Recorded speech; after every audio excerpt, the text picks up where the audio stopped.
This is Blóthar the Berserker of GWAR, and you are watching Sonic Perspectives. Once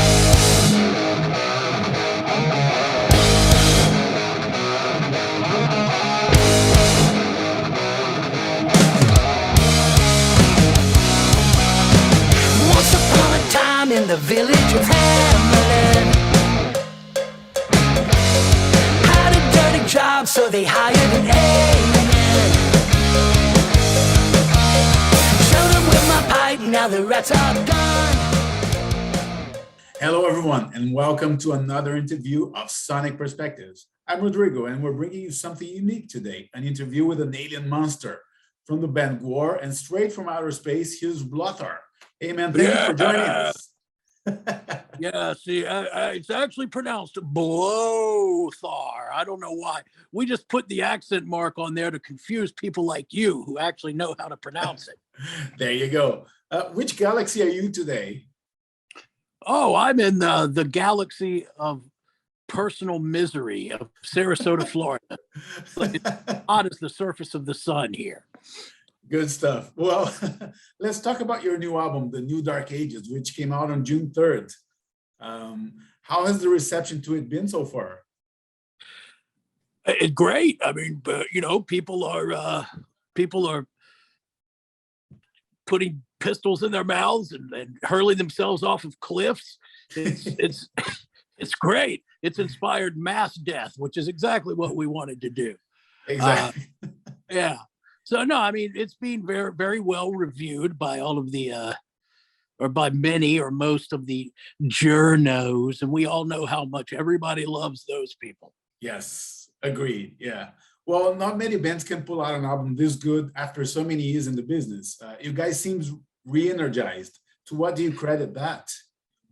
Well, I mean, we've been in it for a long time. We've been doing it a long time, and it's a fair question. Like, why does a band this old, that's been around this long, why do they even make albums, right? But I mean, that's what we do. I mean, GWAR is not a legacy rock band. GWAR is a band with ideas. We've got concepts. It's not something where we're going to trot out the greatest hits, Yeah. So I mean, we're an active band. We're an active rock band, and I think that we have been re-energized at least somewhat by the lineup change, and what you're seeing here is an instance of the band. I have come back to the band, and so there's a new sort of voice in the writing, and a new actual voice on the recordings. And Blood of Gods, the record before this, we were the question was, can we continue? Can we keep going? And we figured out that we could. And so this record, we're able to be a little more creative and stretch out a little bit and do some things we had planned on doing. Excellent. Yeah. And I think The Blood of Gods was the first one where you sang, right? But I think, yes. On The New Dark Ages, you take it to the next level. It's almost like you're comfortable now enough to explore your vocal range in full. Am I right in saying that? That's a very good point. I am luxuriously comfortable. Yeah. Excellent. And was the transition from bass player to a frontman a natural process for you? I mean, what kind of adaptation did you have to go through? Well, everybody knows that bass is an instrument that you have to have a lot of shame in order to master, right? And bass is much more enjoyable than singing because you can just stand back there by the drummer and really just do nothing. I mean, there's only 4 strings. Bass is basically it's the instrument that you get your stupid friend who won't go away. You're like, we're going to start a band. Right. Yeah, play this, dum-dum. Yeah. So, right. So there's definitely a comfort level in the bass guitar that, with singing, you always have to be, everybody's watching you. You have to be aware of what's going on. And so it's definitely a harder job. And it's, I mean, it's more rewarding, right? I mean, the singers get all the chicks. Everybody knows that. Bass players just pay all the bills. Exactly. Yeah. And be quiet in the background. Yeah, right. Be quiet and pay. Yeah. Well, it's the second album without Oderus, and you clearly learned how to continue with respect for what he did, but holding your own, right? What was the process to find a band's new identity without such a pivotal member? Well, one of the part of it is people's perception. People, Oderus was the mouthpiece of the band, but GWAR is a huge operation to undertake, right? So it's not. I think that the band was far less dependent on him than what people. So there was a lot of things, a lot of people involved onto stage, and so that's one thing. But we needed to create a sonic identity that was different than what we had with Oderus, and to do that, one of the things that we've done is just focus more on hooks and writing sort of less, not as many words, right, in songs. Right. Like Oderus, he had a lot to say, and he was hilarious. So it's like, go be funny, and take it. I mean, you've got this, right? And he would be funny, but he would definitely was less interested in, focused ideas that had like one page worth of lyrics right. with focusing on hooks then so it was pretty easy to actually figure out how to make the music sound different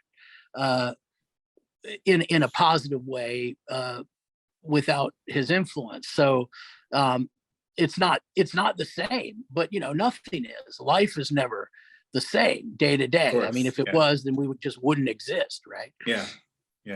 And you explored a wide range of styles in your career, but ultimately you settled on your metal roots. I hope that's here to stay for the time being, right?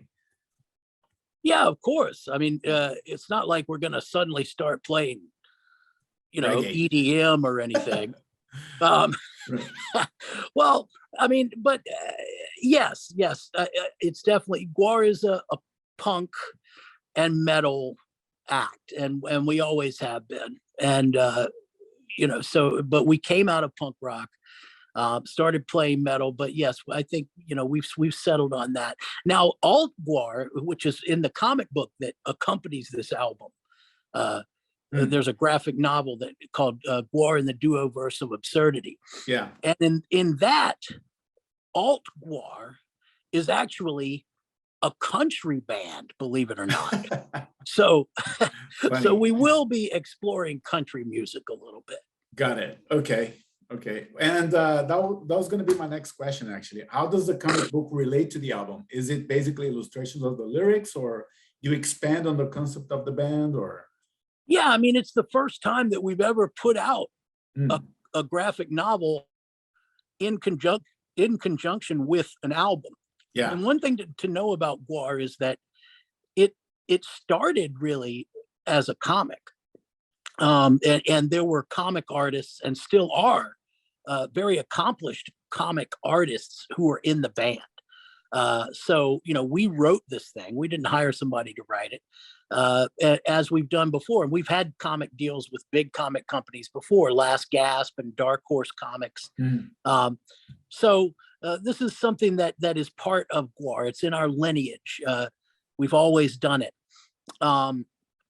But the way that this comic relates to this album, that's something we haven't done before. And what we did was we just took concepts from the comic and turned them into songs. And then in some cases, we had some songs that we added to the comic and turned so the two things just work together. Right. Got it. Yeah. And you paint a very bleak portrait of the world in the lyrics of the album. Is there hope for mankind after all, or do you remain pessimistic about it? Well, I mean, there's hope for the world. But is there hope for mankind? I don't know. I have a feeling that mankind is going to eclipse themselves, right?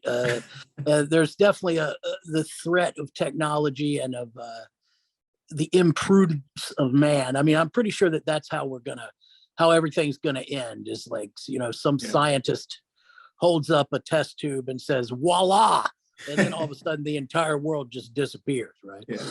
All signs point that way for sure. Yeah, CERN. I think it's CERN over there in Switzerland that's causing all of these problems. Yeah, could be.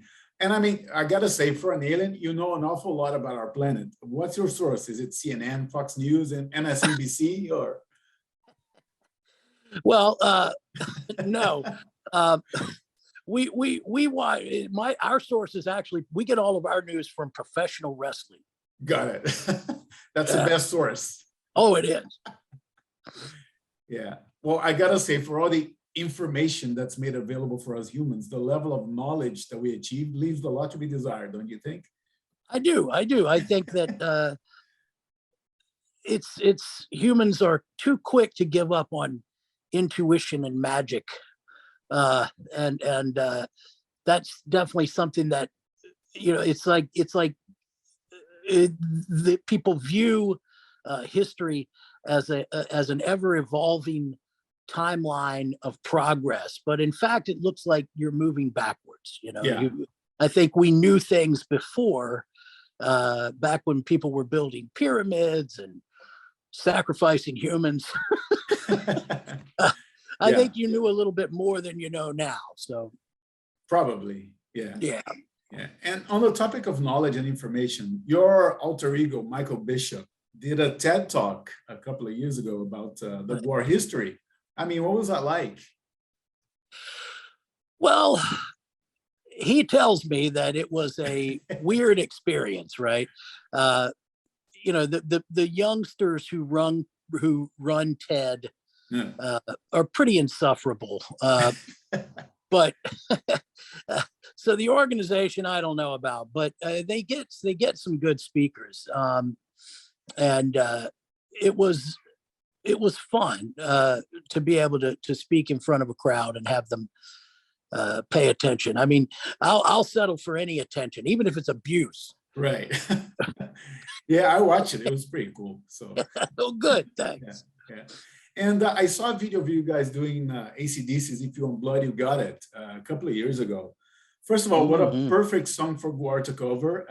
Second of all, the video I saw was from 2017, and you had a Trump doll coming on stage and being dismembered. I'm assuming you have a Biden on the current shows right now, or not? Yeah, we do. We do, actually. Yeah. Good stuff. And AOC by any chance, or? No, lately it's been a no holds barred wrestling match. Biden comes out, and then but then we have a wrestling match between President Xi and Vladimir Putin as a tag team duo called the Red Scare. Right. Yeah. That's pretty cool. Yeah. Who wins in the end? Does it change every night, or? No, GWAR wins always. Oh, okay. Okay, cool. Glad to hear that. Yeah. Yeah. Well, on a side note, I pitied the band that goes on stage after you guys play, because you leave a mess on stage, right? Blood, sweat, beer, and all kinds of fluids, right? Well, not really. We generally do okay for cleaning up after ourselves. Okay. Yeah. So we've got it down to a science. We play a lot of big festivals, and if Slayer is coming up right behind us, then we make sure that Carrie doesn't have to step in any puddles. So we take care of things. Yeah. Well, back to the album. I mean, what's really cool about it is that you explore a wide range of styles. The transition, for example, from the heaviness of Venom of the Platypus to the hard rock of Ratcatcher, for example, is really cool, right? Cool. Yeah. Good. I'm glad you like it. Yeah, I mean, the GWAR's always done a lot of, we're not a band that wants to make the same record 15 times, right? And that has its drawbacks. I mean, because it does kind of mean that, I mean, people don't reward, people think they want variety, they think they want something new, but they don't. They just They do same shit not. again and Yeah. again. So, but we're just, you know, I mean, we're bored. We get bored easily. I mean, we don't want to do. Plus, we like so many different kinds of music. You know, why shouldn't we bring that into what we do? It would seem very false if all we did was limit ourselves to one kind of music and view that as our sonic identity. I think GWAR's sonic identity is that it's varied, you know, and I think bands used to be like that. The Beatles were like that, you know. Yeah. So I mean that's, I think, you know, even Black Sabbath was like that, right? Yeah. So it kind of sucks that, you know, a band that wasn't like that was ACDC, right? And Slayer, for that matter. King Diamond too. Yeah. Yeah, you know, but it's okay because what they do is wonderful. So it's just, you know, it's the same. Yes, it's the same thing again and again, but they're exploring within that idea. They push it in a lot of different directions. Just they don't break out of the style, you know. Yeah. And back to the album, I think Cutter is a highlight of the album for me with Lizzie Hale. Yeah. Well, I mean, it's a sensitive topic to address, right? But you did it well. Yeah. Thank you. Yeah. I mean, having her on the track was such a great idea as well. Well, yeah, I think so. And she's a really dynamic performer, really, really good guitar player. So we're grateful for her participation. But it's, there was nobody else that we could really think of playing the role of the Cutter. And she does a great job. She's such a good singer. Yeah. But yeah, it is a sensitive topic. I mean, you know, but we were trying to sort of create a superhero. That was the idea with the song. And so in a way, it's kind of a superhero origin story. Oh, cool. Very cool. Yeah. And Rise Again is another really cool song in there as well. And you have Hey Steve as a guest. I don't think many of our listeners know who he is. Yeah, not a lot of people know who Hey Steve is. The pop project of a songwriter from Nashville named Luke Dick. Right. And Luke Dick is, it's a weird collaboration for GWAR. The way we met him is that he did music for the documentary that we have coming out called This Is GWAR. Okay. And we really liked what he did. And we watched his own documentary, which I can't remember the name of it, but that it was so good. And we just really liked what he was doing, and the songs that he's writing have a kind of sense of humor that is familiar to GWAR. And he writes tunes for Miranda Lambert and for a number of people in Nashville. So we wanted to just get we had in the end of that song, we had what we thought of as a hick hop part, right? Like a sort of country rap part. And it's funny because we sent it to him and we were like, we want you to sing over this hick hop part. And he was like, what hick hop part? This doesn't sound like, am I supposed to write it too? Like, yeah, I mean, he just sang on it and did a good job. Right. Excellent. Well, you mentioned the documentary, and I think it's coming out on Shudder in a few days, or has it come out yet? It's a few days. We're going to start doing premieres of it in theaters. Okay. And yeah. And then it's coming out on Shudder.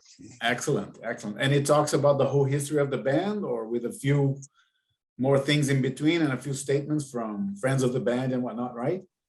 Yeah, that's pretty much what it is. It's just a history of GWAR, but it focuses more on the story of the group of people, of artists and musicians that make it happen. Okay. Yeah. So, and that was always to be one of really more interesting than what GWAR does on stage, because there isn't anything like it. A group, a collaborative group of artists and musicians putting something on stage it's a rare thing. Yeah. And it's also particularly rare for it to last for so long, right? Yeah. So the film is really about the kind of commitment to being GWAR, and then it also covers to some it really focuses on the band going forward after Oderus's death. So Okay. yeah, and it's I think people are going to like it. It's an emotional ride. Let me put it like that. Oh, I bet. Yeah, I can't wait to watch it. Yeah, should be cool. And back to the album. I'm curious about Death Whistle Suite. It's a 3-part song with an epic at the end. Probably one of the most ambitious pieces of music you've ever done, right? Yeah, I mean, well, Starving Gods. I mean, it all started as what it really is a song called Starving Gods that we wanted to have a kind of sonic play in a sense, where, and the idea was a human sacrifice, right? And an army of people watching the sacrifice and blowing death whistles and just that imagery, whether or not something like that ever actually happened. It's a fun thing for GWAR to think about, right? Yeah. And then it moves into something that doesn't really have much to do with Aztec culture at all, but Ahsoka. But what a mix! We wanted to do a song that had some motion to it. But the rhythm that it starts out with, that's actually from. It's based in part on the deer dance rhythms that comes out of the sort of Meso-Indian culture. It's fun. Right. That's a pretty cool way to end an album for sure. Yeah. And speaking of touring, you just finished a tour with Crowbar, The Native Howl, and Necroglobicon. Then you hit Europe until August, I believe. What's next after that? Well, on this tour, Goat Whore replaced Crowbar. Okay. But it was fun. It was great. It was a great touring, and we're going to go to Europe right now and in just a little bit and do some festivals and play around there. And then in September, we're going to do a full national tour where we actually tour for the album. Oh, excellent. Yeah. That's good to hear. Well, I'm here in Toronto, Canada. I hope you make it to these shores. I believe there was a show canceled right in the middle of COVID for obvious reasons, but I hope you guys can catch up and come to these shores. Oh man, we will be there. Excellent. I can't wait for that. Well, Blóthar, thank you so much for the interview. I hope I get to see you here, and all the best with the new release. All right, thank you. Thank you. Take care. Bye. Bye.